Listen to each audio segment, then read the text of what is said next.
Alhamdulillah, wassalatu wassalamu ala rasulillah wa ala alihi wa ashabihi ajma'in, amma ba'd.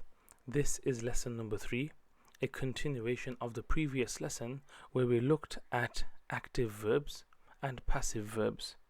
In this lesson we will focus on how to create verbs and also look at linking examples to the Quran, looking at examples of verbs in the Quran and how they work, how do they translate with what we've learned in the previous lesson. So first and foremost, from the last lesson you would have seen that this is a chart that I had added in the previous lesson. In this chart we have the past tense verb forms which are in the active voice. So if we just take a look at it from here, we have what we call fa'ala, the verb fa'ala, to do. So fa'ala means he did, and if you remember in the previous lesson I went through the verbs and I went through them from third person, second person and then first person, doing it male to female. So really quickly, if we make a start here, the verbs are fa'ala, fa'ala and fa'alu. These are your third person masculine, male. Then you have fa'alat, meaning she did, far away, fa'alata, both of them did, and fa'alna, all of them did, as in all of the ladies did, and this concludes your third person. And then the same way you have for second person and first person. If you had seen my previous lesson, you would have seen that this is the chart that I created, and the purpose of it was that the line at the top, this is the people that are far away, third person. This is second person when they're a little bit closer, and this is first person when you and we are the speakers. Now, starting from the third person, you had fa'ala, fa'ala, fa'alu. Now my first tip is, when you are learning these verbs, it's important to know the English translation first. So whatever verb you get, whether it's writing, reading, running, speaking, make sure you know the order for that verb. So for example, with this verb here for doing, we know that third person, he did, then both of them did, all of them did. That's all the males done. Then she did, then both of them did, all of them did, and that's all the ladies finished. Then we come to you did, both of you guys did, and all of you guys did, and that's all the males done. Then you've got you did to a female, both of you did, and all of you did, that's to the female, and first person is I did and we did. Once you've got this picture in your mind, then the second thing I would recommend is you memorize the Arabic small chunks at a time. So I would recommend you do all the masculine males first and get them out of the way. Those are all the third person. So pronunciation will be fa'ala, fa'ala and fa'alu. This means if you hear the word fa'alu, you should immediately be able to translate that as all of those men. If you hear fa'alata, you should be able to automatically translate that as those two women did it. And in the same way, all of the words, you must know these first. Once you know these sounds, this is what I call the foundational verbs, meaning these are the ones that will build your foundation so that you can create more verbs. Now I've put the list on the right hand side here because I want to show you how to create other verbs. So one of the verbs that we had in the last lesson as an exercise was the word kataba. Kataba means he wrote. Now kataba is on the same scale or the same rhyme as fa'ala up here. So if this was he did, then here it's he wrote. Using this kataba and the scale of fa'ala, you should be able to create the entire list as it has been done with the word fa'ala. You don't need to change anything else, you just follow the format. As the Arabic changes, the English translation will change the same way. Let's take a look. So I would take kataba from here and I would put it up here. So I would say kataba, kataba, katabu, just like fa'ala, fa'ala, fa'alu. If fa'alu means they did, then katabu would mean they wrote, because kataba is in the meaning of wrote. If fa'alat is she did, then katabat would be she wrote. And this is the same way you would do this. So the verbs would go katabat, katabata, katabna, katabta, katabtuma, katabtum, katabti, katabtuma, katabtunna, katabtu, katabna. Now, again, I'm using this style of fa'ala, fa'ala, fa'alu, and this is how I'm creating the other verbs. I am not doing anything else but following this structure. This is why I say that it is extremely important that you know the fa'ala rhythm by heart first. Once you know this perfectly, and you know this really well, it makes making and creating other verbs really easy. Now let's take a look at this word kataba in the Quran. Allah says in the Quran, وَلَقَدْ كَتَبْنَا فِي الزَّبُورِ مِنْ بَعْدِ الذِّكْرِ أَنَّ الْأَرَضَ يَرِثُهَا عِبَادِيَ الصَّالِحُونَ. Now, our focus is on the word here of kataba, but the word used in the Quran is katabna. Now, if we go back to this list here, katabna is in the same as fa'alna. It's the same rhythm. Now, if we've translated fa'alna as we did, because kataba is about writing, then here we would translate this as we wrote. So, when you look at the translation, it says that we have already written, meaning the writing has been done. We is from the word katabna, we have written in the book, في الزبور, in the Zabur, من بعد الذكر أن الأرض يرثها عبادي الصالحون. So this is kataba in past tense in the Quran, used as a first person. Okay, let's take a look at another example in the Quran where Allah subhanahu wa ta'ala says, وَقَالُوا رَبَّنَا لِمَا كَتَبْتَ عَلَيْنَا الْقِتَالِ. Now the focus here is in the word katabata. As you can see here, katabata, first and foremost, what we do is we try and find katabata is similar to what? So if you look here, fa'alta is the same as katabata. That's for masculine second person. And if the translation for fa'alta was you did, katabata means you wrote, because we're using the verb kataba. So it would be you wrote. So if you go back to the ayah, here we would say, وَقَالُوا رَبَّنَا, and they said, O our Lord, lima, why, katabta, you wrote. Past tense. Why did you write? Meaning, why have you written upon us, or why have you decreed upon us fighting? So here, katabta, it is a singular that we're using and translating as you wrote or you had written. Let's take a look at the verb now, wajada. Wajada means to find. Wajada in the past tense is he found. In the Quran, Allah subhanahu wa ta'ala says, وَجَدْنَا مَا وَعَدَنَا رَبُّنَا حَقًّا فَهَلْ وَجَدْتُم مَا وَعَدَ رَبُّكُمْ حَقًّا. Here, we've got two of the verbs, وَجَدْنَا used in this sentence, and وَجَدْتُم used in this sentence. So to get the translation correct, we know in both of them, the meaning of finding should be in both of them. They are both in past tense, so it should be something along the lines of found. The question is, who is speaking and how would we translate this? So let's take the word wajadna. Let's do this one first. Now, if we look at the list again, let me just bring the list up here. Here you are. If we look at the list wajada, the first word was wajadna. So if we go into the list of fa'ala, fa'ala, and you know that fa'alna is at the bottom, wajadna rhymes with fa'alna.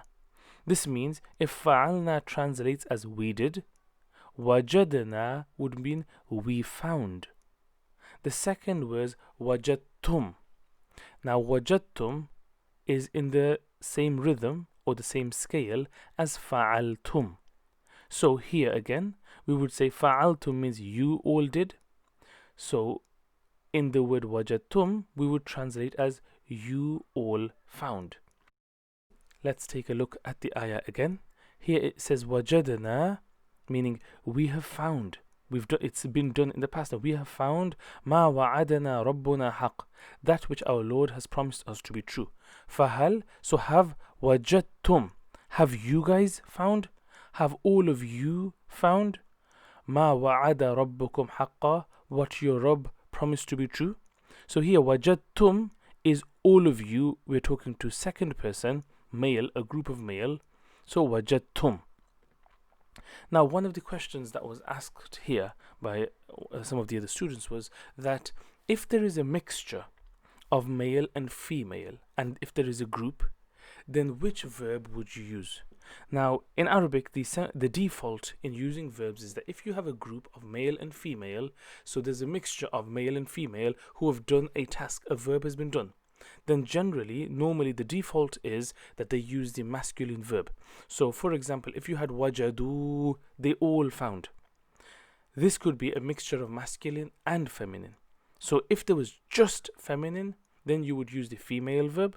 And if there was a mixture of masculine and feminine, you would use just the masculine verb. So when you said you found, here in this word you guys found, you can have a mixture of all the guys, all the men, or a mixture of men and women, which would also be acceptable in this translation.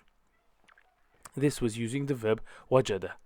Let's look at another ayah in the Quran. Allah says in here, وَلَمَّا فَتَحُوا مَتَاعَهُم. The focus is on وَجَدُوا بِضَاعَتَهُم. Now again, wajadu, if we look at the list that we've just created here, wajadu is in the same rhythm as fa'alu. If fa'alu means they all did, wajadu means they all found. It's plural, it's masculine, and it's third person. So you would translate exactly the same way, they did, and it would be they found. So it says وَلَمَّا فَتَحُوا مَتَاعَهُم, when they opened their baggage, وَجَدُوا, they found, بِضَاعَتَهُم, their merchandise. In Surah Yusuf, Allah says this, وَجَدُوا, they found. We'll use one last example, but this was looking at the passive voice. Now again, on the right hand side, I've put the chart, which was again in lesson number 3, and it is like the active verb, but here it is in its passive form, where fa'ala has been changed to fu'ila. Fa'ala has changed to fu'ila. Fa'alu has changed to fu'ilu. If you remember lesson number 3, you would know that the passive voice is where the subject isn't doing the action, rather the action is being done to the subject. So fu'ila means he was done. He didn't do it, it was done to him. And it works the same way. So the list would be fu'ila, fu'ila, fu'ilu, fu'ilat, fu'ilata, fu'ilna, fu'ilta, fu'iltuma, fu'iltum, fu'ilti, fu'iltuma, fu'iltunna, fu'iltu, and fu'ilna. That is the list, and the translations are available with the gender, whether it's singular, dual, and plural, and whether it's third person, second person, and first person. A point that I'd like to mention here is that a lot of the time students feel as though there is so many words to memorize, it's so much to remember, it's so difficult. Now, initially, with any language, it's the same case with English. But because we speak the language, a lot of the times we know automatically how to change from singular to plural, how to go from he to she, how to go from both of them to all of them with very little thought. We don't really think as much. In reality, the same process is taking place. We are going from he, both of them, all of them, she, you, we are constantly changing. But because we know the language so well, it doesn't feel as difficult as anymore. Rather, it's quite simple because it happens by second nature. With the Arabic language, initially, if you are finding it difficult to remember, or if you are finding it difficult to create the right verb, that's absolutely normal. So I would recommend you take a single verb like fa'ala, he did, and create multiple verbs and just stick to one section. So for example, if it's third person, create loads of sentences with fa'ala, fa'ala, and fa'alu until it's engraved in your mind and you know the rhythm really well. Once you are confident that you know that rhythm, then move yourself to the next one. And this way, instead of learning all 14 in one go, do it section by section until you can hear the male sounds in your mind. You can hear the female sounds in your mind automatically to a point that the sound is giving you the answer without having to think too much about it. Before we finish this lesson off, I will do one final example from the Quran. This is using the passive voice. So the verb here that's being used is qatala. Qatala means to slay or to kill. And here in the Quran, Allah says, الَّذِينَ قَالُوا لِإِخْوَانِهِمْ وَقَعَدُوا لَوْ أَطَاعُونَا مَا قُتِلُوا. The focus is on the word قُتِلُوا. Now, قُتِلُوا is on the same scale as فُعِلُوا, right here. Third one. So, فُعِلَ, فُعِلَ, فُعِلُوا. So, this would have been from قَتَلَ, it would change to قُتِلَ, قُتِلَ, قُتِلَ, قُتِلُوا, right here. Now, if فُعِلُوا is translated as they were done, قُتِلُوا would be translated as they were killed. Because the verb is not being done by the subject, but it is being done to them. So, they were killed, or they were slayed. So, if you look at the translation here, we would look at it and it would say, those who said about their brothers while sitting at home, if they had obeyed us, if they had listened to us, they would not have been killed. They, the plural, it's talking about third person, would not have been killed. They're not doing the killing. They would not have been killed. This is the verb in its passive form. These were just a few examples from the Quran about verbs that we have learned in lesson number 3. Again, I would recommend and I hope that this lesson has just eased the understanding of how verbs are created, how the translation is then extracted, and how the verbs are formed and how they work. Again, it's not something that you can pick up really quickly. It takes a little bit of practice, but once you pick up the rhythm, it's actually quite easy and simple. The next lesson, inshallah, will be next week, but this period of time that we've got, another week, the reason for having this week is so that you can practice the verbs and consolidate your learning so that you know really well all of the verbs. And my recommendation would be, first and foremost, memorize the Arabic chart of fa'ala in its active form and fu'ila in its passive form. Just memorize the list, and each one of them, memorize them with their English translation.